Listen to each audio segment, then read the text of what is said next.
देखिए अगला आपका टॉपिक है टाइप्स ऑफ कंपनी।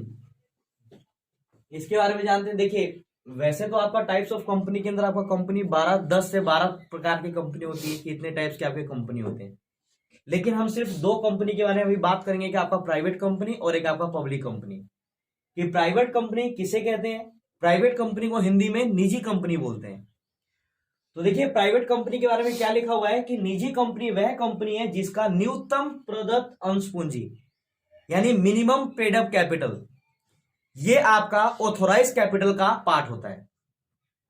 और एक्चुअल में जो आपका ऑथोराइज कैपिटल होता है उसका ये जो पार्ट है यही कंपनी के ऊपर लाइबिलिटी होती है। एग्जाम में आपका 1 नंबर क्वेश्चन पूछा हुआ है कि बैलेंस शीट के लाइबिलिटी साइड में किसको दिखाया जाता है, तो आप बोलेंगे पेड अप कैपिटल को। ध्यान रखिएगा। तो क्या है टाइप्स ऑफ कंपनी के बारे में कि जो मिनिमम पेड अप कैपिटल है इसका आपका वर्णन किया जाता है। कहां पे वर्णन किया जाता है? तो आप बोलेंगे आर्टिकल ऑफ एसोसिएशन में, यानी पार्षद अंतर नियम यानी आर्टिकल ऑफ एसोसिएशन के अंदर आपका मिनिमम पेड अप कैपिटल के बारे में उल्लेख किया जाता है, जिसे हम प्राइवेट कंपनी यानी निजी कंपनी कहते हैं।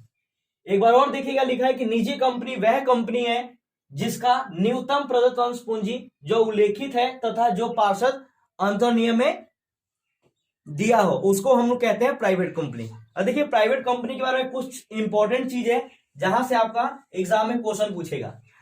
सबसे पहले आपका लिखा हुआ है कि प्राइवेट कंपनी में मिनिमम 2 व्यक्ति होने जरूरी हैं। अगर आपसे एग्जाम में क्वेश्चन पूछ ले कि प्राइवेट कंपनी में कम से कम कितने मेंबर होने चाहिए, मेंबर यानी मेंबर को दूसरे लैंग्वेज में शेयर होल्डर, इसके अंदर जो प्राइवेट कंपनी है इसके अंदर कम से कम 2 शेयर होल्डर होने चाहिए। मिनिमम 2 है और आपका मैक्सिमम 200 सदस्य इसके अंदर हो सकते हैं। सदस्य में देख लीजिए स्टाफ चाहे एम्प्लॉय को इंक्लूड नहीं किया गया हुआ है। सदस्य का मतलब कि जो कंपनी के लाभ में या लॉस में जो साझेदार है यानी जो शेयर अपना लेंगे उसको हम लोग यहां पे कहते हैं उसको कहते हैं मेंबर।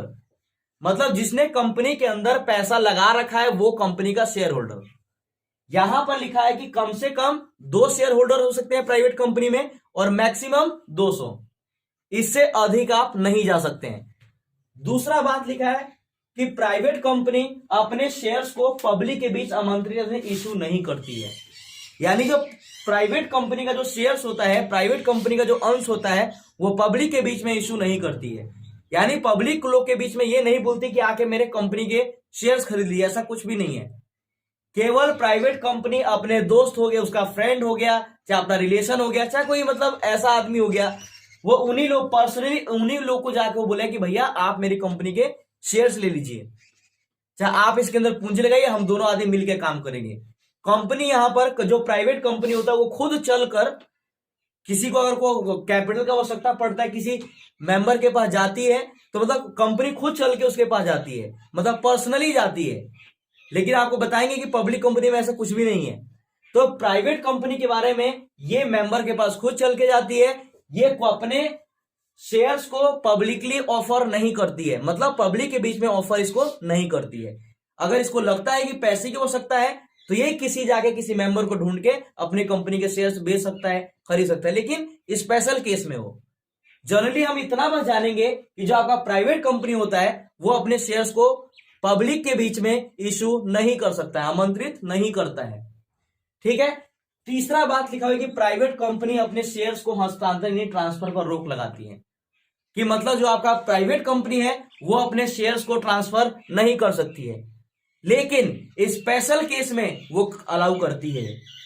लेकिन अगर एग्जाम में सिर्फ आपसे क्वेश्चन पूछ ले कि क्या प्राइवेट कंपनी अपने शेयर को ट्रांसफर कर सकती है, तो आप बोलेंगे जी हाँ, सॉरी हम नहीं कर सकती है। जो आपका प्राइवेट कंपनी होता है वो अपने शेयर को इशू नहीं करती है। लेकिन आपको सिर्फ नॉलेज के लिए बता रहे हैं कि इसको एक स्पेशल केस है, स्पेसिफिक केसेस में ये अपने शेयर को इशू करती है, वो भी पर्सनली इशू करती है, पब्लिक के बीच में ऑफर करके इशू नहीं करती। बस इतना जानिए। बस यहां से एग्जाम 1 नंबर का यही क्वेश्चन आपसे पूछेगा कि जो प्राइवेट कंपनी होता है वो अपने शेयर को इशू करती है कि नहीं करती है, तो आप बोलेंगे जी ये इशू नहीं करती है। फिर चौथा बात लिखा है कि प्राइवेट कंपनी में संचालनीय बोर्ड ऑफ डायरेक्टर मिनिमम 2 होता है। ये भी एग्जाम में एक बार क्वेश्चन पूछ लिया है कि प्राइवेट कंपनी के अंदर बोर्ड ऑफ डायरेक्टरों की संख्या कितनी होती है, कम से कम। तो आप बोलेंगे प्राइवेट कंपनी में कम से कम 2 बोर्ड ऑफ डायरेक्टर होते हैं और मैक्सिमम आपका 15 है। ये एग्जाम में क्वेश्चन पूछा हुआ है कि प्राइवेट कंपनी के अंदर कम से कम कितने बोर्ड ऑफ डायरेक्टर हो सकते हैं, तो आप बोलेंगे 2 और मैक्सिमम 15। बोर्ड ऑफ डायरेक्टर का मतलब जानते हैं ना, बोर्ड ऑफ डायरेक्टर का मतलब है संचालक, जो आपकी पूरी कंपनी को ऑर्गेनाइज करता है, जो पूरी आपकी कंपनी को चलाता है, उसको हम लोग कहते हैं बोर्ड ऑफ डायरेक्टर। इसके अंदर मिनिमम प्राइवेट कंपनी के अंदर कम से कम 2 बोर्ड ऑफ डायरेक्टर हो सकते हैं और मैक्सिमम आपके 15 बोर्ड ऑफ डायरेक्टर हो सकते हैं। अगला पॉइंट आपका लिखा हुआ है कि प्राइवेट कंपनी के अंत में, देखिए ये वाला पॉइंट है कि प्राइवेट कंपनी के अंत में आपको पीवीटी एलटीडी लिखा रहता है। अगर किसी भी कंपनी के नाम को उठा के देखेंगे, अगर को हमें पहचान करना है कि जो आपका कंपनी है ये आपका प्राइवेट है कि पब्लिक है, तो हम कैसे पहचानेंगे? तो उसके नाम के पीछे देखिएगा कि अगर प्राइवेट होगा तो उसके पीछे आपका पीवीटी एलटीडी लिखा होगा। पीवीटी का मतलब होता है प्राइवेट और एलटीडी का मतलब होता है लिमिटेड, यानी प्राइवेट लिमिटेड। बात समझ रहे हैं? जो प्राइवेट कंपनी होगा उसके नाम के पीछे आपका पीवीटी एलटीडी लिखा होगा। क्लियर? और आपका अंत में है कि प्राइवेट कंपनी को आर्टिकल ऑफ एसोसिएशन बनाना अनिवार्य होता है। आर्टिकल ऑफ एसोसिएशन को हिंदी में हम लोग बोलते हैं आंतर नियम।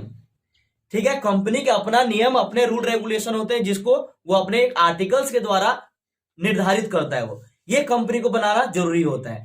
इसी आर्टिकल ऑफ एसोसिएशन के अंदर प्राइवेट कंपनी अपना पेड अप कैपिटल को दिखाती है कि हमारा पेड अप कैपिटल इतना है, यहां पर हमारा कंपनी है, किस चीज का काम करी हो, सब चीज, सबको जब देखिए प्राइवेट कंपनी हो चाहे आपका पब्लिक कंपनी हो, सबका रजिस्ट्रेशन करवाना कंपलसरी है। सबका रजिस्ट्रार ऑफिस के अंदर इसका रजिस्ट्रेशन होता है। तो ये आर्टिकल ऑफ एसोसिएशन के अंदर दिखाती है कि भाई हमारी कंपनी ये चीज है, हमारा पेड अप कैपिटल इतना है, ये इस चीज का कारोबार है, ये ऑफिस यहाँ पे सिचुएटेड है। सब चीज को वो आर्टिकल ऑफ एसोसिएशन के जरिए में अपना दिखाती है, यानी रूल रेगुलेशन सब चीज इसी के अंदर लिखा रहता है। क्लियर? आगे आपका लिखा हुआ है पब्लिक कंपनी, यानी सार्वजनिक कंपनी। पब्लिक कंपनी हम लोग किसे कहते हैं? तो बड़ा छोटा डेफिनेशन दिया हुआ है कि जो प्राइवेट कंपनी नहीं है वो आपका पब्लिक कंपनी है। देखिए लेकिन फिर भी इसके अंदर एक बात लिखा हुआ है कि पब्लिक कंपनी की सहायक कंपनी, सब्सिडरी कंपनी, जो आपका पब्लिक कंपनी है, अगर उस पब्लिक कंपनी का कोई सहायक कंपनी होता है, यानी सब्सिडरी का मतलब आपको मैंने बताया था कि मान लेते हैं कि कोई कंपनी है और इस कंपनी के अंदर आपका मान लेते हैं कि 30% जो शेयर्स है ये किसी दूसरी कंपनी का है और 70% आपका पब्लिक कंपनी का है।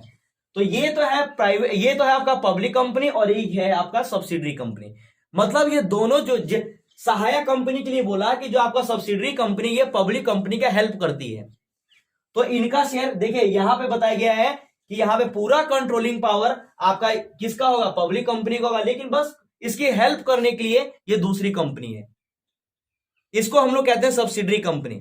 इसके ऊपर सब्सिडरी कंपनी के ऊपर क्या होता है कि इसका नियंत्रण और कंट्रोल, अगर एग्जाम में क्वेश्चन पूछ ले सब्सिडरी कंपनी के बारे में तब बताइए। देखिए सब्सिडरी कंपनी जो होता है उसका अपने कंपनी के ऊपर कोई नियंत्रण, कोई कंट्रोल नहीं होता है।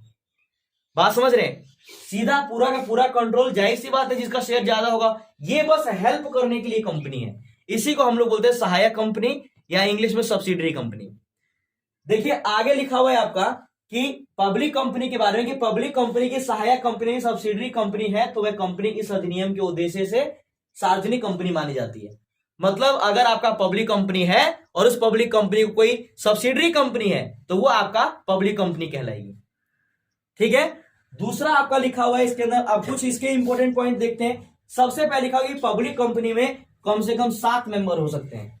एग्जाम में यहां से भी क्वेश्चन है कि अगर आपका पब्लिक कंपनी है, सार्वजनिक कंपनी है, तो उसके अंदर कम से कम कितने मेंबर होने चाहिए? तो आप बोले कम से कम 7 मेंबर होने जरूरी है और अधिक से अधिक इसके ऊपर कोई लिमिटेशन नहीं है।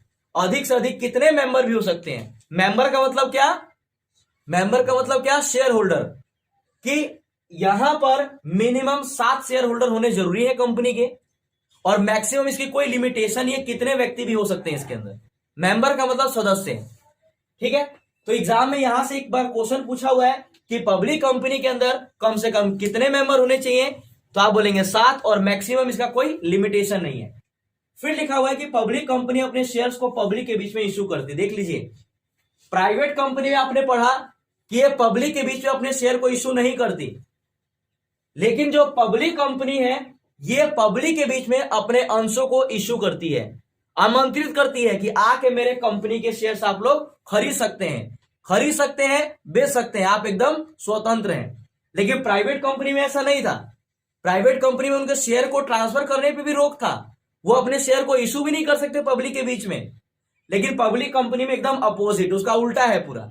पब्लिक कंपनी यहां पे अपने शेयर को इश्यू करती है, पब्लिक के बीच में इश्यू करती है, और कोई भी व्यक्ति कंपनी के शेयर्स को खरीद सकती है। तो देखिए यही बात यहां पे लिखा हुआ है कि पब्लिक कंपनी अपने शेयर को पब्लिक के बीच में इश्यू कर सकती है। फिर लिखा हुआ है कि आर्टिकल ऑफ एसोसिएशन, ये बड़ा एग्जाम में क्वेश्चन पूछा हुआ, ध्यान रखिएगा, और ये 90% उम्मीद है ये क्वेश्चन आपसे पूछ रहे हैं वो। देखिए आपसे एग्जाम में क्वेश्चन पूछेगा कि जो आपका पब्लिक कंपनी होता है वो आर्टिकल, मान लेते हैं कि वो आर्टिकल ऑफ एसोसिएशन नहीं बनाती है, तो वहां पर क्या चीज अप्लाई हो जाएगा, क्या चीज उसके ऊपर एप्लीकेबल हो जाएगा। तो आप बोलेंगे सर वहां पर कंपनी को टेबल एफ जारी करने का जरूरत पड़ता है। टेबल एफ के अंदर कंपनी के रूल रेगुलेशन सब चीज टेबल एफ के जरिए वो लोग अपना लिख के उसके अंदर रखता है। अगर वो आर्टिकल ऑफ एसोसिएशन बनाता है पब्लिक कंपनी तो उसको टेबल एफ बनाने का जरूरत नहीं है। अगर आर्टिकल ऑफ एसोसिएशन वो नहीं बनाता है तो टेबल एफ के जरिए अपना काम करता है। लेकिन आर्टिकल ऑफ एसोसिएशन आपका प्राइवेट कंपनी के लिए एकदम कंपलसरी है, उसको एकदम बनाना ही बनाना है। लेकिन जो पब्लिक कंपनी है ज्यादातर केस में वो टेबल एफ को तैयार करती है। तो एग्जाम में अगर कोई क्वेश्चन पूछ रहे कि टेबल एफ कौन तैयार कर सकती है तो आप बोलेंगे पब्लिक कंपनी। ठीक है, तो यहां पे यही है कि एओएस यानी आर्टिकल ऑफ एसोसिएशन को बनाना अनिवार्य नहीं होता है, इसके बदले में पब्लिक कंपनी टेबल एफ के लागू करती है। टेबल एफ के अंदर अपने अपने सिद्धांत होते हैं, कंपनी के अंदर लिखा रहेगा, और मैं आपको आगे ही बताऊंगा कि टेबल एफ के अंदर क्या चीजें लिखी रहती है। फिर लिखा हुआ है आपका कि पब्लिक कंपनी में संचालक यानी बोर्ड ऑफ डायरेक्टर कितने होने चाहिए। तो पब्लिक कंपनी के अंदर कम से कम 3 बोर्ड ऑफ डायरेक्टर आपके होने चाहिए, कम से कम 3, और अधिक से अधिक इसमें भी 15 होने चाहिए। बोर्ड ऑफ डायरेक्टर का मतलब कंपनी के चलाने वाले जो संचालक होते हैं कम से कम 3 होने चाहिए और मैक्सिमम 15। प्राइवेट कंपनी में हमने पढ़ा कि उसके अंदर कम से कम 2 था और अधिक से अधिक 15 था। ठीक है, फिर आपका लिखा हुआ है कि पब्लिक कंपनी के नाम के पीछे एलटीडी लगा रहता है। ध्यान दीजिएगा, अगर आप कहीं जा रहे हैं, कहीं आपको कंपनी दिख जाए तो आप सबसे पहले सर्च करिएगा कि ये कंपनी आपका प्राइवेट है कि आपका पब्लिक है। ठीक है, तो हमने चेक किया तो अगर उसके नाम के पीछे एलटीडी लगा रहे यानी लिमिटेड लगा रहे तो वो आपका पब्लिक कंपनी है। और आप फिर एकदम से आपका दिमाग खटकेगा कि भाई जो आपका पब्लिक कंपनी है वो अपने शेयर को इशू करती है, प्राइवेट कंपनी अपने शेयर को इशू नहीं करती है, लेकिन जो पब्लिक कंपनी होती है वो अपने शेयर को इशू करती है। ठीक है, फिर आपका लिखा हुआ है कि पब्लिक कंपनी के मेंबर अर्थात शेयर होल्डर अपने शेयर्स को ट्रांसफर कर सकते हैं। मतलब इजी तरीके से जो कंपनी के शेयर होल्डर होते हैं वो आसानी तरीके से अपने शेयर्स को एक दूसरे के नाम पे ट्रांसफर कर सकते हैं, मतलब खरीद सकते हैं, बेच सकते हैं, कंपनी के शेयर एकदम स्वतंत्र हैं। लेकिन प्राइवेट कंपनी वालों के साथ ऐसा नहीं है, वो अपने शेयर को बेच और खरीद नहीं सकता है, स्पेशल केस में ही बेच सकता है और स्पेशल व्यक्ति को ही बेच सकता है। बात समझ रहे हैं, प्राइवेट कंपनी वाले जो होते हैं वो स्पेशल कंडीशन में ही और स्पेसिफिक व्यक्ति को ही वो अपने शेयर को बेचता है। लेकिन जो आपका पब्लिक कंपनी है इसके अंदर जनरली हर व्यक्ति कंपनी के शेयर्स खरीद सकता है और आसानी से एक दूसरे के नाम पे ट्रांसफर कर सकता है, खरीद बेच सकता है। तो ध्यान दीजिएगा कि पब्लिक कंपनी शेयर अपने इश्यू करती है और वो आसानी से एक दूसरे के नाम पर अपने शेयर को ट्रांसफर कर सकती है। फिर आपका लिखा हुआ है कि पब्लिक कंपनी को एक प्रोस्पेक्टस भी जारी करना होता है। प्रोस्पेक्टस को हिंदी में बोला था प्रविवरण। प्रोस्पेक्टस के अंदर कंपनी अपने बारे में पूरा डिटेल लिखती है कि कंपनी का पेड अप कैपिटल कितना है, कंपनी का ऑथोराइज कैपिटल कितना है। देखिए प्रविवरण से जनता को यानी जो पब्लिक कोई बताइए किसी कंपनी का शेयर खरीदेगा, जब तक मैं इस कंपनी का पूरा डिटेल नहीं पता करूंगा जब तक मैं कंपनी के शेयर्स कैसे खरीद लूं। और कंपनी इतने सारे पब्लिक है, कंपनी हर व्यक्ति को जाके नहीं ना बोल सकता कि भाई कंपनी का ये चीज है ये चीज है। कि कंपनी का टर्नओवर इतना है, कंपनी का पेड अप कैपिटल इतना है।